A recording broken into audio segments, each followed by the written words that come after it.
Hello and welcome to my YouTube channel. माझ्या YouTube चॅनलवर तुम्हा सर्वांचं खूप खूप स्वागत आहे. महाराष्ट्रात न्यायालयामध्ये सरळ सेवा भरती निघालेली आहे.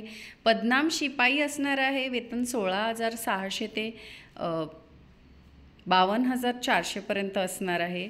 7वी पास पात्रता असणार आहे. चला तर जाऊया ऑफिशियल नोटिफिकेशनवर. ऑफिशियल नोटिफिकेशनवर जाण्याआधी ज्या व्ह्यूवर्सने आपला चॅनल सबस्क्राईब नाही केला त्यांनी नक्की सबस्क्राईब करा आणि बेल आयकन जरूर हिट करा, जेणेकरून माझे नवनवीन व्हिडिओ तुमच्या भेटीला लवकरात लवकर येतील. चला तर जाऊया ऑफिशियल नोटिफिकेशनवर.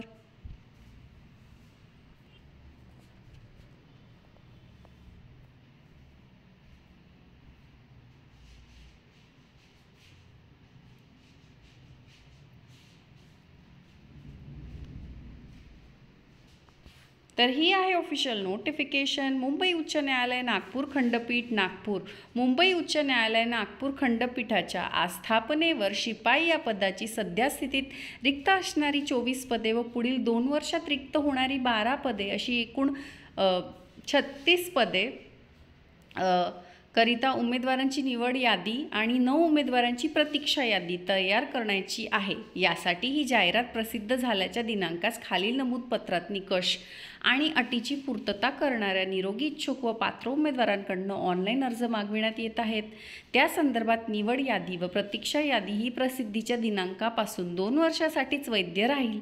बघा, सदर पदाची वेतन मॅट्रिक्स S3 म्हणजे 16,600 ते 92,400पर्यंत असणार आहे. अधिक नियमानुसार इतर देय भत्ते अशी आहे. बघा, दिव्यांग व्यक्तीकरिता आरक्षणासाठी दखल रीट याचिका क्रमांक दिलेला आहे इथे आणि आपण पाहू शकतो 4% म्हणजे 1 पद राखीव ठेवण्यात आले आहे दिव्यांग व्यक्तीसाठी. तर आपण बघू शकतो वयोमर्यादा इथे दिलेला आहे. खुल्या प्रवर्गासाठी किमान 18 वर्ष, कमाल 38 वर्षे. अनुसूचित जाती, अनुसूचित जमाती व इतर मागास प्रवर्ग किंवा महाराष्ट्र शासनाने निर्दिष्ट केलेल्या विशेष मागासवर्गीय उमेदवारांसाठी किमान 18 वर्षे आणि कमाल 43 वर्षे. विहित मार्गाने अर्ज करणाऱ्या न्यायालयीन शासकीय कर्मचाऱ्यांसाठी किमान 18 वर्षे कमाल वयोमर्यादा लागू नाही. उमेदवार कमीत कमी 7वी उत्तीर्ण असावा. उमेदवारास मराठी भाषा बोलता वाचता व लिहिता येणे आवश्यक आहे. उमेदवार शारीरिकदृष्ट्या सक्षम, सुदृढ आणि निर्व्यसनी असावा. पात्र उमेदवारांच्या अटी. बघा, महाराष्ट्रातील उमेदवार रहिवासी असावा आणि करार करण्यास तो सक्षम असावा.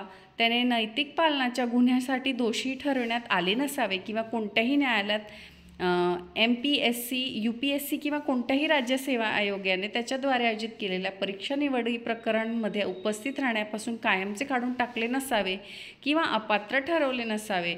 उमेदवारास फौजदारी न्यायालयाने दोषी ठरवले नसावे किंवा फौजदारी खटला प्रलंबित नसावा.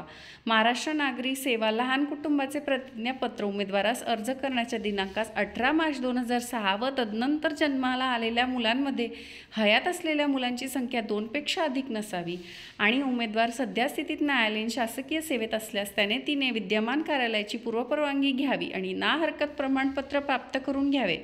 अशा उमेदवारांनी नागपूर खंडपीठ प्रशासनाला निर्देश केल्याप्रमाणे सदर प्रमाणपत्र सादर करावे.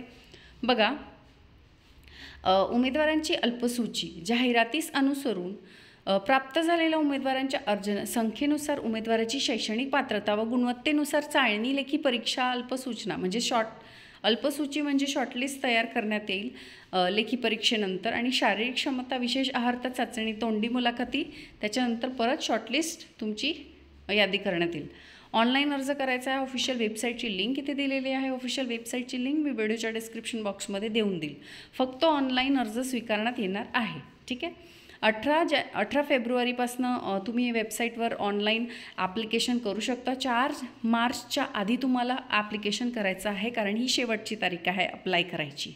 ठीक आहे. त्यानंतर बघा, पूर्ण जाहिरात वाचन करूनच तुम्ही व्यवस्थित फॉर्म भरायचा आहे. ठीक आहे. शैक्षणिक पात्रता कार्यालय पोस्टाने पाठवू नयेत. तुमचं भरल्यानंतर ॲप्लिकेशन हार्ड कॉपी पाठवायची नाही आहे. ठीक आहे. त्यानंतर इथे फोटो बघा, 40 KB तुम्हाला अपलोड करायचा आहे. त्यानंतर बघा, ऑफिशियल वेबसाईटवर जायचं आहे. त्यानंतर रिक्रुटमेंटवर क्लिक करून पिओनच्या अप्लाय नाववर क्लिक करायचं आहे आणि SBI कलेक्ट रेफरन्स नंबर प्राप्त होईल आणि त्याच्यानंतर तुम्हाला ऑनलाईन फॉर्म भरायचा आहे. ॲप्लिकेशन रजिस्ट्रेशन ID तयार करून घ्यायचा आहे. बघा, ऑनलाईन नोंदणी शुल्क 50 रुपये असणार आहे. ठीक आहे. SBI कलेक्टद्वारा हा ऑनलाईन शुल्क भरायचा आहे. नॉन परतावा म्हणजे तुम्हाला मिळणार नाही परत हा शुल्क. युजर मॅन्युअल व्यवस्थित वाचायचं आहे आणि मगच ॲप्लिकेशन करायला घ्यायचं आहे. इथे सगळे कागदपत्र दिलेले आहे तुम्हाला काय अपलोड करायचे आहे ते. चाळणी परीक्षा होईल 30 गुणांची. उत्तीर्ण गुण म्हणजे तुम्हाला 15 कमीत कमी गुण मिळवणे आवश्यक आहे. लेखी चाचणीसाठी प्रश्नपत्रिकेमध्ये वस्तुनिष्ठ बहुपर्यायी स्वरूपाचे प्रश्न असतील, ऑब्जेक्टिव्ह टाईप MCQ असतील आणि परीक्षेच्या पत्रिकेत एकूण 30 प्रश्न ठेवण्यात येणार असून प्रत्येक प्रश्नास 1 गुण असेल. ठीक आहे. शारीरिक क्षमता विशेषार्थ चाचणी 10 गुणांची असेल, तोंडी मुलाखत 10 गुणांची असेल आणि प्रत्येक प्रक्रियेचे एकूण गुण 50 असतील. ठीक आहे. तर इतर सूचना इथे दिलेल्या आहेत, त्या तुम्ही वाचून घ्यायच्या व्यवस्थित आणि मग फॉर्म भरायचा आहे. तर अशी होती ॲडव्हर्टिजमेंट. आवडली असेल तर नक्की आपलं चॅनल सबस्क्राईब करा. भेटूया अशाच नवनवीन व्हिडिओ सकट. तोपर्यंत धन्यवाद. चॅनल सबस्क्राईब करायला विसरू नका.